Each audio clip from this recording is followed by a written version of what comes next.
बिस्मिल्लाहिर्रहमानिर्रहीम। अस्सलाम वालेकुम। कैसे हैं आप सब लोग? उम्मीद है आप सब लोग खैरियत से होंगे। आज मैं आप लोगों के लिए गोभी गोश्त की रेसिपी लेकर आई हूँ, जो कि हम गाय के गोश्त में, जो कि हड्डी वाला गोश्त है, उसमें बनाएंगे। और ये जितना देखने में मज़ेदार लग रहा है उतना खाने में भी बहुत मज़ेदार है। और हम इस तरीके से बनाएंगे जो गोभी नहीं भी खाते हैं ना, वो भी इस गोश्त और गोभी को ज़रूर खाना पसंद करेंगे। चलें आए अपनी रेसिपी का स्टार्ट करते हैं। रेसिपी स्टार्ट करने से पहले मेरे वो व्यूअर्स जिन्होंने अभी मेरे चैनल को नया ज्वाइन किया है, सबसे पहले मेरे चैनल को सब्सक्राइब कर दीजिए। वीडियो को शुरू से आखिर तक ज़रूर देखिएगा ताकि आपको रेसिपी अच्छे से समझ में आए। आखिर तक ज़रूर देखा करें ताकि आपकी भी रेसिपी बिल्कुल वैसी ही बने जिस तरह से ये नज़र आ रही है। और वीडियो को आखिर में पसंद आए तो ज़रूर लाइक किया करें और कमेंट बॉक्स में कमेंट ज़रूर दिया करें, ठीक है। चलें अपनी रेसिपी का स्टार्ट करते हैं। यहाँ मैंने हाफ़ कप से थोड़ा सा ज़्यादा ऑयल लिया है, क्योंकि गोभी हमारी ऐसी सब्ज़ी है जिसमें ऑयल थोड़ा सा ज़्यादा जाता है और हंडिया में पकने के बाद थोड़ा सा ऑयल नज़र आए, इसलिए हमने ऑयल हाफ़ कप से थोड़ा सा ज़्यादा ऑयल लिया है। यहाँ पे 2 दरमियाने साइज़ की मैंने प्याज ली है, इसको मैंने बारीक बारीक स्लाइस में चॉप कर लिया है। प्याज का साइज़ बिल्कुल एक सा रखिएगा, कुछ छोटी बड़ी मोटी इस तरह से नहीं रखिएगा ताकि एक सा कलर प्याज में आए। प्याज को हमने बस इतना सौते करना है कि प्याज हमारी बस हल्की सी इसका कच्चापन निकल जाए, हमें प्याज को बिल्कुल लाल नहीं करना है। फिर हमारे पास यहाँ पे आधा किलो के करीब हड्डी वाला गोश्त था बीफ का, वो मैंने इसमें शामिल कर दिया है। अच्छा, गोश्त में जो है वो आपका पहले से बिल्कुल पानी नहीं होना चाहिए।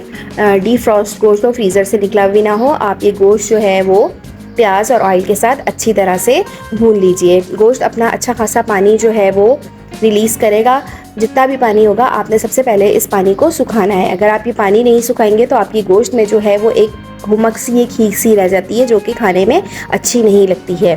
जब आपका गोश्त का पानी अच्छी तरह से ड्राई हो जाएगा, फिर मैंने यहाँ पे भर के अदरक लहसुन का पेस्ट शामिल किया है। अब इसको भी आप अच्छी तरह से गोश्त के साथ भून लीजिए। भुनाई में आप 10-15 मिनट ज़रूर लगाइए, क्योंकि यही मेन स्टेप है कि हमारे गोश्त में हीक रह जाती है। हमारी गोश्त की भुनाई बहुत ज़रूरी है। जब अदरक लहसुन और गोश्त और प्याज अच्छी तरह से हमारे भुन जाएं, फिर उसके बाद जो है मैंने यहाँ पर 2 मीडियम साइज़ के टमाटर लिए हैं, इनको मैंने बारीक चॉप करके डाल दिया है। अच्छा, टमाटरों के साथ मैंने खुश्क मसाला जात भी डाल दिए हैं ताकि टमाटरों के पानी में हमारे खुश्क मसाले भी अच्छी तरीके से भुन जाएँ। खुश्क मसालों में मैंने लाल मिर्च का पाउडर लिया है 1 टीस्पून, धनिया पाउडर लिया है 1 टीस्पून, हल्दी पाउडर लिया है 1/4 टीस्पून, गरम मसाला पाउडर लिया है 1/2 टीस्पून, नमक मैंने लिया है 1 टीस्पून।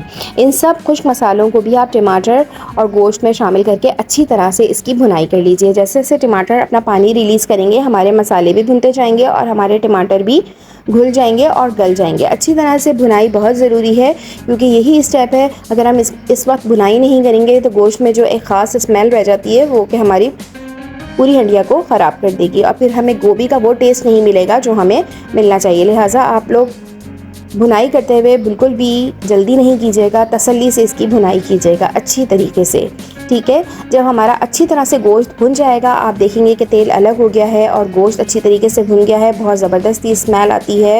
ये सारे मसाले गोश्त के साथ भुनने के बाद आप अच्छी तरह से गोश्त को भून लीजिए। फिर इसके बाद मैंने 1 से 1.5 गिलास के करीब मैंने इसमें पानी शामिल किया है ताकि हमारा जो गोश्त है वो अच्छे तरीके से गल जाए।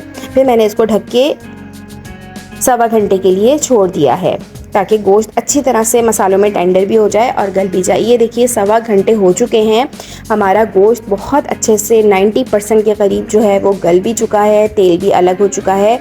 यहाँ मैंने फूल गोभी ली है, इसको अच्छी तरह से धो लिया है, इसमें कीड़े भी होते हैं। अच्छी तरह से 10-15 मिनट पानी में भिगो के अच्छी तरह से इसको साफ़ करके, और जो इसकी बारीक डंठल है वो भी बारीक बारीक काट लीजिएगा, नरम वाली। इसके साथ ही मैंने 3 से 4 हरी मिर्चें भी डाल दी हैं, कुछ बारीक काटी हैं, 2-3 मैंने साबुत डाल दी हैं। ये ज़रूर डालिएगा, सब्ज़ी में हरी मिर्चों का फ्लेवर बहुत अच्छा लगता है। और गोभी डालने के बाद भी आप गोश्त और मसाले में अच्छी तरह से इसकी भुनाई कीजिएगा। इसका भुनना बहुत ज़रूरी है। गोभी जितना भुनती है गोश्त और मसाले के साथ, इसका फ्लेवर और बढ़ जाता है। लिहाजा आपने 2-3 मिनट लगा के आपने गोभी और मसाला, गोश्त वगैरह सब अच्छी तरीके से भूनना है। तकरीबन हमारी हंडिया जो है वो रेडी है, सिर्फ गोभी गलना रह गई है। बस गोभी की भुनाई के बाद मैं यहाँ पर तकरीबन आधा ग्लास के करीब इसमें पानी शामिल करूँगी, क्योंकि गोभी बिल्कुल कच्ची है हमारी। आधा ग्लास पानी शामिल करने के बाद, अच्छा आपने एक चीज़ का ध्यान ज़रूर रखना है, जब हमने गोश्त शामिल किया था, गोश्त में जब पानी शामिल किया था और अभी जो हम पानी शामिल कर रहे हैं, इसको आपने गर्म करके शामिल करना है। ठंडा पानी आप बिल्कुल हंडिया में बीच में नहीं डाला करें, इससे एक तो हमारी हंडिया की रौनक ख़त्म हो जाती है, जो कलर्स होते हैं वो बिल्कुल डल हो जाते हैं, और टेम्परेचर डिफरेंस की वजह से कि ठंडा गर्म हो जाता है, लिहाजा हमारा एकदम से टेम्परेचर लो हो जाता है अगर हम ठंडा पानी डालते हैं। लिहाजा हंडिया के बीच में हमेशा आपने गर्म पानी का इस्तेमाल करना है। अब हम जो है इसको ढक के तकरीबन 20 मिनट के लिए छोड़ देंगे ताकि हमारी गोभी अच्छे से गल जाए। 20 मिनट हो चुके हैं हमारी हंडिया को पकते हुए। ये देखिए हमारा गोभी गोश्त बहुत अच्छे से रेडी हो गया है, बहुत मज़ेदार खुशबू आ रही है। इसके मज़े को और ज़्यादा बढ़ाने के लिए यहाँ पे हाफ़ टी स्पून आखिर में हम गरम मसाला शामिल करेंगे। बारीक बारीक अदरक इसमें चॉप करके डालेंगे, क्योंकि गोभी में अदरक का कॉम्बिनेशन बहुत अच्छा लगता है। अदरक का इस्तेमाल किया करें, ये गोभी को हज़म करने में मदद भी करती है। और बारीक बारीक बहुत सारा हरा धनिया इसके ऊपर से गार्निश करेंगे।